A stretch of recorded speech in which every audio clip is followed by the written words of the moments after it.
करानी पड़ी जो 7 बार जाकर सफल हुई थी।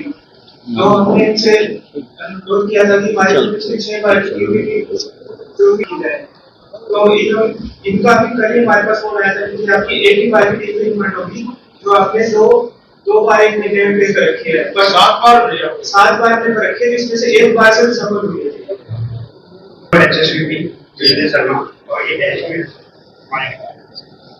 नमस्कार सर, इनके जो ट्रांसफर फीस की हमारी पॉलिसी है सर 2021 से इन्होंने अप्लाई किया था। 2021 में जो इन्होंने अप्लाई किया वो सर 2 पेमेंट एक ही मंथ में कर दी इन्होंने, एक ऑफलाइन और एक ऑनलाइन में।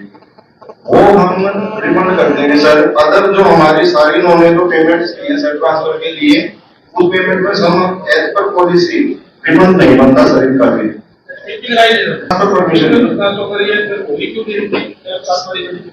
सर रिजेक्शन के अलग अलग रीजन रहे सर, कभी ड्राइंग की तरफ से अपलोड नहीं होते सर डॉक्यूमेंट्स, वो सब नहीं थी हमारी तरफ से। हमेशा से पहले जो ओनर था उसके खिलाफ कोई कानूनी कार्रवाई चल रही थी, इससे हमारा कोई लेना देना नहीं था। इसके खिलाफ जो साइलेंट से पहले ओनर था, साइलेंट से पहले जो ओनर था, साइलेंट से पहले हमने तो किसी और से लिया है सर। जो साइलेंट था, मान लो मैं एक साइलेंट हूँ, मेरे से पहले उस मकान का कोई ओनर था, उसके हमने खिलाफ कोई कानूनी कार्रवाई की तो इन्होंने ये कहा कि इस मकान के खिलाफ कार्रवाई है, तो इस वजह से इन्होंने हमारी टिकट कैंसिल कर दी सर। उसमें तो हमारी कोई गलती नहीं है। और एक बार हमारी मकान की रजिस्ट्री भी हो गई जिससे हमने एक फर्म से मकान लिया था, इसके 2 पार्टनर थे, तो हमने दोनों पार्टनर का नाम रजिस्ट्री में लिखवा दिया।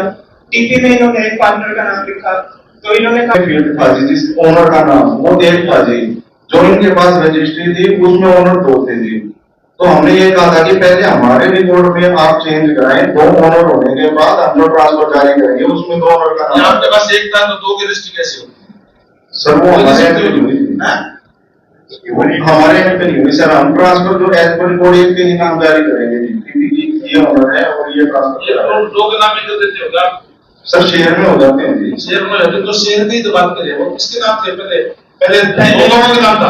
नहीं जी, पहले ऐसे लिखा था sunrise overseas through it's partner Siddharth Garg. तो सनराइज ओवरसीज फर्म में दो इनका टिप में ये अनुरोध था कि वहां पे एक ही नाम लिखकर, हमने रजिस्ट्री में दोनों के नाम लिखवाए थे, तो इन टिप जो मीटिंग में सिर्फ एक का नाम लिखा था। मतलब एक और सर मेरी माता जी बार-बार चक्कर भी काटती थी। एक चीज और पूछना चाहूँ, ये जो फर्म के नाम थी ना उससे ट्रांसफर हुई है। Yes sir. तो लीगल एंटिटी तो फर्म है, लीगल 1 है 2 है 5 है, क्या फर्क पड़ रहा है सर? जो ट्रांसफर हुई ना उसमें हमारे रिकॉर्ड में एक ही नाम था जी। नहीं क्या फर्म का तो नाम था ना? फर्म का नहीं, ओनर का नाम था। ये फर्म से लिया, फर्म से लिया हमने, फर्म से लिया है। हमारा फाइनल भी तब हुआ है क्योंकि पिछली बार की कंप्लेंट करी थी। ये तो हमारी टीपी के बाद जो अलॉटमेंट होती है वो भी नहीं करते। सो 21 से अलग अलग कोशिश करने ट्रांसफर परमिशन दी, 7 बार ये लोग पैसे भर दिए, अभी भी पैसे लिए बैठे होंगे। कौन जिम्मेदार उनके खिलाफ कार्रवाई की जाए और जो इंक्वायरी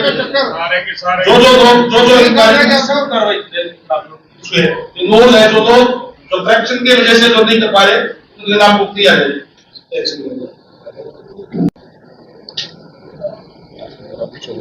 देवेंद्र चावला और महेश चावला, इन्होंने जी सेंटर सरकार को 115 करोड़ का चूना लगाया। मैं लगातार एप्लीकेशन लगा रहा हूँ, कोई सुनवाई नहीं हो रही। ऑनलाइन रिकॉर्ड है जी, ऑनलाइन रिकॉर्ड है बिल्कुल एक एक चीज का। मैं बाय प्रूफ आपको हर एक चीज दूंगा। अगर कोई भी चीज झूठी निकलती है मेरे ऊपर कार्रवाई करो, मुझे कोई होती नहीं है। अभी भी मेरे को ये जो खड़े हैं मेरे को बाहर मिले, बोला आप थोड़ा टाइम ले लो, 15-20 दिन का। मतलब 3 साल से टाइम ले ले। मंत्री जी आपने पिछले साल में दी मैंने एप्लीकेशन, मेरे पास बाय रजिस्ट्री के मेरे पास प्रूफ है, इसने 36 एप्लीकेशन दे रखी है। मंत्री जी माननीय मंत्री जी, अगर ये इसकी तहकीकात एडीसी महोदय की अध्यक्षता में कराई जाए या डीसीपी साहब की अध्यक्षता में कराई जाए, ये इतना बड़ा नक्शा निकलेगा इस आदमी का, जिन्हें सारा शहर लूट के खा लिया, सारा शहर, सारे प्रिमिसेस के नंबर बैठे हैं, सारे विधायक बैठे हैं। आपके पास कंप्लेंट कोई आई कुछ किया सर? डीएमएससी साहब के पास, डीएमएससी साहब का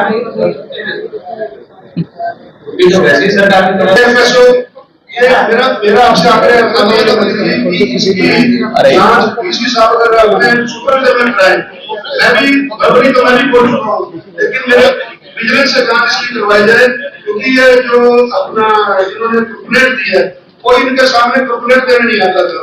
इसलिए लड़के ने बहादुरी करके कंप्लेंट दी। जब मुझे सारी बात का पता लगा, मैंने भी टेलीफोन पे कही ताकि इसका नेक्सस डिपू का तरह से बना हुआ है, किसी न किसी तरीके से दब जाता था, कोई ना कोई काम कर जाता था। नहीं, पहले तो डीएफसी साहब को न्याय छुट्टी तो कैसे चल सकती ऐसे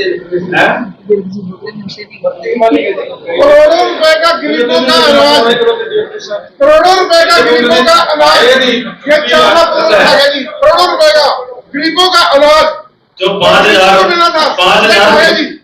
जो बीपीएल कार्ड कटे हैं ना, जो पीछे सरकार को 5,000 जो बीपीएल कार्ड कटे, एक्चुअल में जो गरीबों के कार्ड कटे हैं, इनको 2 आदमी को बचाने के लिए डीएफएससी ने 2 आदमी, जो गरीब आदमी ने एक्चुअल में जिनके बीपीएल कार्ड थे उनके कार्ड दिए। ऐसा इसमें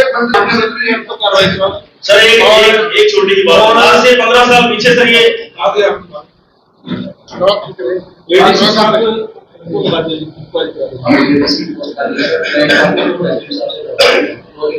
एचएम साहब सर एक छोटी सी एक गन्ने के जूस की रेडी लगाते थे, इन्होंने डिपू खोला, डिपू चलाने वाला सर, ये सिर्फ एक सेकंड सर, पतंगों की फैक्ट्री, रंगों की फैक्ट्री, बम्बों की फैक्ट्री, 30 प्लाट सर, 2 बच्चे एमबीबीएस करके, ये सारी बातें बात से ठीक है सर, मेरे पास सारे प्रूफ है। यहाँ एक नाम गलत लिखा हुआ है, ये धर्मेंद्र चावला और महेश चावला, धर्मेंद्र चावला और महेश चावला है, ये महेश चावला नहीं है।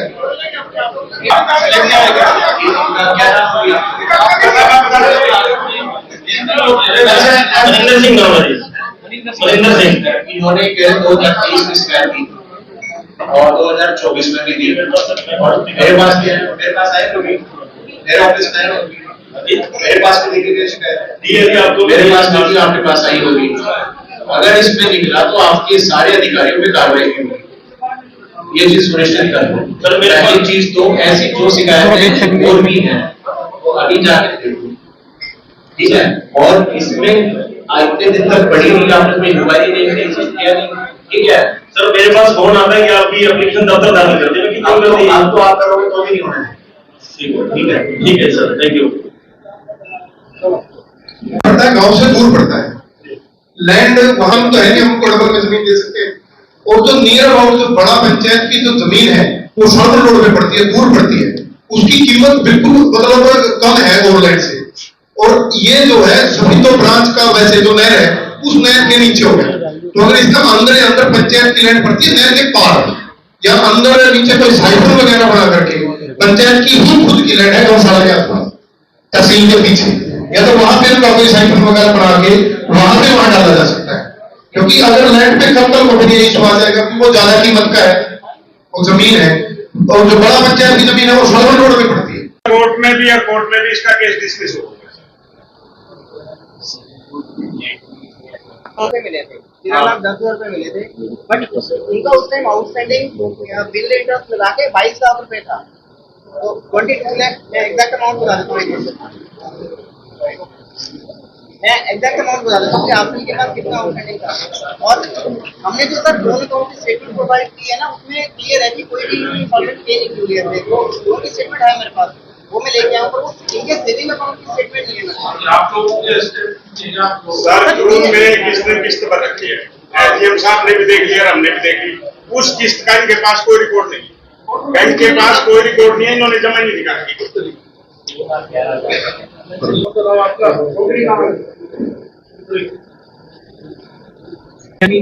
इंश्योरेंस कंपनी को क्लेम हमने भेजा हुआ है, प्रीमियम काट कर दिया है, 4 महीने के ऊपर उनके पास काम है तो रिटर्न किया नहीं, उनकी जिम्मेदारी है। फिर भी सर मैं एक बार कहीं तक अफोर्ड किया नहीं करना, तो लोकल ब्रांच के मैनेजर मैं अपने हेड ऑफिस में मेल करके इवेंट कर दूंगा। 2 लाख रुपए इनको कौन दे देगा? नहीं सर, हेड ऑफिस उसके 2 लाख रुपए फिरते हैं वो बार से कब नहीं काटेंगे।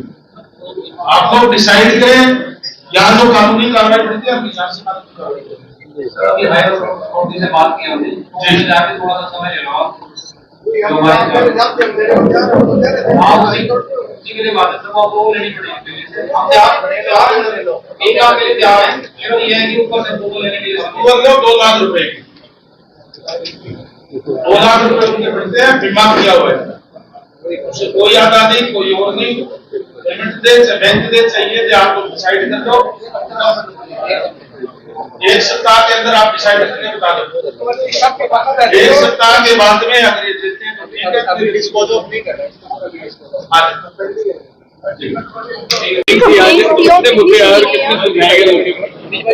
आज कमेटी करनाल की होती है, जैसे आपको पता है कि हर महीने मीटिंग होती है। इसमें टोटल 15 मुद्दे थे, जिसमें से 5 मुद्दों को सॉर्ट आउट किया गया है और 10 जो मुद्दे हैं उनको डायरेक्शन दी है कि उसका जवाब अगली मीटिंग के अंदर दिया जाएगा, जो हमने 9 जून को अगली मीटिंग जो है फिर से रखी है अगले महीने। और इस तरीके से आज डिविजन की मीटिंग में हमने लेकर के इसको करवाने का काम किया। बीटीएस को लेकर बड़ा घोटाला सामने आया है, शिकायत आपके सामने की है, खुद विधायक भी मान रहे हैं कि ये घोटाला हुआ है। देखिए, जो घोटाला की जो शिकायतें आई है, भारतीय जनता पार्टी की सरकार है, जीरो टॉलरेंस की सरकार है, घोटालों को कतई बर्दाश्त नहीं किया जाएगा।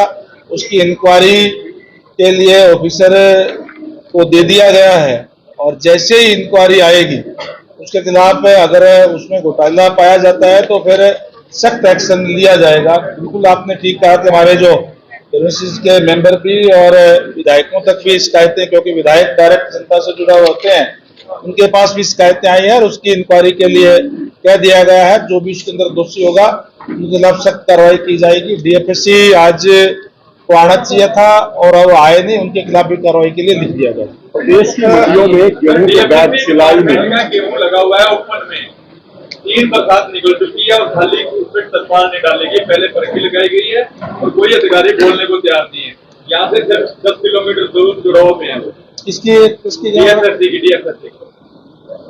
अगर इस टाइप की कोई बात होगी तो जरूर डीसी साहब और प्रशासन यहाँ बैठा है, उसको संज्ञान लेकर के उनके खिलाफ कार्रवाई की जाएगी। जो भी होगा या उचित कदम उसका उठाया जाएगा। देश की अनाज मंडियों के अंदर सिलाई, जो गेहूं के कट्टे हैं उसकी सिलाई को लेकर कहीं ना कहीं घोटाले की बात सामने आ रही है। करनाल के अंदर एक मामला आया सर, इसमें मजदूरों का शोषण हुआ है। सरकार 2 रुपए 16 पैसे कट्टा देती है, लेकिन मजदूरों को 1 रुपया मिला है। सरकार को भी नुकसान है और मजदूरों का भी शोषण। देखो, जिस तरीके से आपने जो बात कही है, या कई बारी जो भी कोई कंप्लेंट आती है उसके ऊपर तो इंक्वायरी के बाद ही पता चल पाएगा कि क्या मामला इस टाइप का है। ये लोकल आपकी यहाँ की कोई आप बात कर रहे हैं, मेरे सामने ऐसी कोई बात आई नहीं है। अगर कोई आएगी, अगर उसकी, तो निश्चित रूप से जैसे मैंने पहले कहा कि हमें भ्रष्टाचार को कतई बर्दाश्त नहीं करेंगे, उसके खिलाफ एक्शन लिया जाएगा। हरियाणा और पंजाब के पानी को लेकर भी क्या कहना चाहेंगे? देखिए, जो हरियाणा और पंजाब की जो बात है, मैं कहूंगा कि पानी के ऊपर आम आदमी पार्टी की सरकार, पंजाब सरकार जो है वो ओछी राजनीति करने का काम कर रही है। वो कहते हैं कि हम 1 बूंद पानी नहीं देंगे। हम तो कह रहे हैं हम आपका 1 बूंद पानी मांग ही नहीं रहे, केवल जो हरियाणा प्रदेश का पानी है उसकी बात हम कर रहे हैं। ये जो प्राकृतिक स्रोत से पानी जो आता है और जो डैम है वो भी हिमाचल में बना हुआ है और उसमें पंजाब को भी, राजस्थान का भी, हरियाणा का भी हिस्सा है। लंबे समय से हरियाणा को अप्रैल, मई, जून के अंदर 8,500 से लेकर के 9,500 क्यूसेक पानी मिलता रहा है। पानी की उपलब्धता पे बीबीएमबी जो है वो डिसाइड करती है कि किस स्टेट को कितना पानी मिलेगा और पानी की उपलब्धता के आधार पे 8,500 क्यूसेक की बात बीबीएमबी ने हरियाणा के हिस्से की बात कही थी। केवल हम उसकी बात हम कर रहे हैं। ये संवैधानिक पद पे बैठे हुए जो लोग हैं, अगर असंवैधानिक कोई भी कार्य करते हैं तो गलत है। पंजाब सरकार को ऐसा नहीं करना चाहिए और माननीय मुख्यमंत्री खुद इसमें संज्ञान ले रहे हैं। जल्दी हमारा हरियाणा का पानी हरियाणा को मिलेगा। देखिए, जिस तरीके से आपके सामने है जो घटना हुई थी पहलगाम की, बहुत ही निंदनीय है और जिसमें पूरे देश को व्यथित भी था, दुखी भी था, बहुत रोष था। और मैं धन्यवाद करूंगा माननीय हमारे यशस्वी प्रधानमंत्री नरेंद्र भाई मोदी जी का कि जिन्होंने अगले ही दिन स्टेटमेंट दी थी, पूरे विश्व को बताने का काम किया था कि भारत में आतंकवादी गतिविधियों के लिए कोई स्थान नहीं है। जिन्होंने भी ये किया है उनको कड़ी सजा मिलेगी।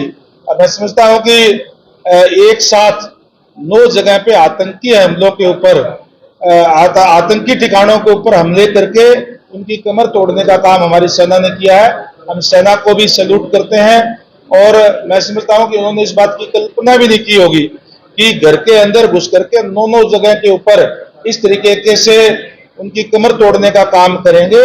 जहां तक सीज फायर की बात है, सीज फायर के जो मांग भी पाकिस्तान की तरफ से आई थी, उन्होंने ही उनकी तरफ से ही नापाक हरकत की गई थी, क्योंकि हमारी तरफ से जो भी जो घटनाक्रम हुआ वो केवल आतंकियों के ऊपर जो है हमला करने का काम किया था। और उन्होंने उसके बाद जो पाकिस्तान की तरफ से जो फायरिंग की गई, जो उनकी तरफ से जो हरकत हुई, उसका मुंह तोड़ जवाब भारत की तरफ से दिया गया।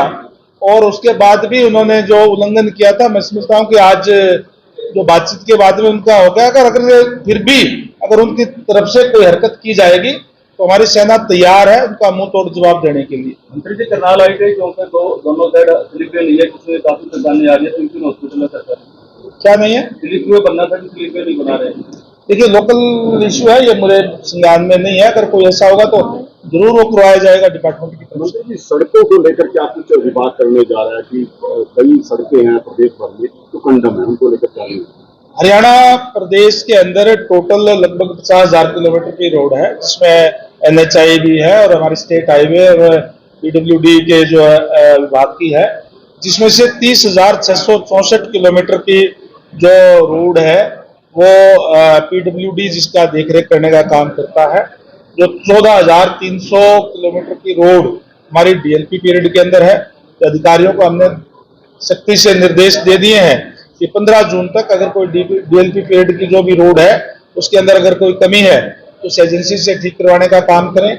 6,500 किलोमीटर पर हमारे पहले जो है वो काम चल रहे हैं, काफी सारे उसके अंदर पूरे हो गए और भी हमारे जो है वो चल रहे हैं। और लगभग 6,000 किलोमीटर ऐसी रोड है जो पुअर कंडीशन के अंदर है, जिनके हमने एस्टिमेट बन गए हैं और टेंडर भी कई उसके अंदर जो प्रोसेस के अंदर है, जो इस साल के अंत तक उसको कंप्लीट दोबारा कारपेट जो है करके ठीक कर दिया जाएगा। और जहां जहां भी कोई पैच वर्क है या कहीं भी कोई दिक्कत परेशानी है तो उसके अंदर भी हमने कह दिया है कि 15 जून तक बिल्कुल रोड हमारी ठीक होनी चाहिए, क्वालिटी का काम होना चाहिए। हमने क्वालिटी के साथ हम कोई भी समझौता नहीं करेंगे, ये हमने पहले ही दिशा निर्देश दे दिए हैं। कोई भी एजेंसी अगर DLP पीरियड के अंदर अगर ठीक नहीं करेगी तो उस एजेंसी के खिलाफ भी कार्रवाई की जाएगी। और अधिकारियों को भी सख्ती से कह दिया है कि उस पर निगरानी रखे और कोई दिक्कत परेशानी किसी भी तरीके की रोड के मामले में नहीं होनी चाहिए। हम अच्छा इंफ्रास्ट्रक्चर देने का काम करेंगे। 5,000 किलोमीटर की हमारी ऐसी रोड है जो ठीक है, अच्छी कंडीशन के अंदर है। मैं समझता हूं कि हमारी 15 जून के बाद में जो कहीं कोई जहाँ खड्डे हैं, कोई दिक्कत है, वो सारे भर करके अच्छी क्वालिटी से हम ठीक करवा करके और अच्छा इंफ्रास्ट्रक्चर देने का काम जो प्रदेश के लोगों को करेंगे।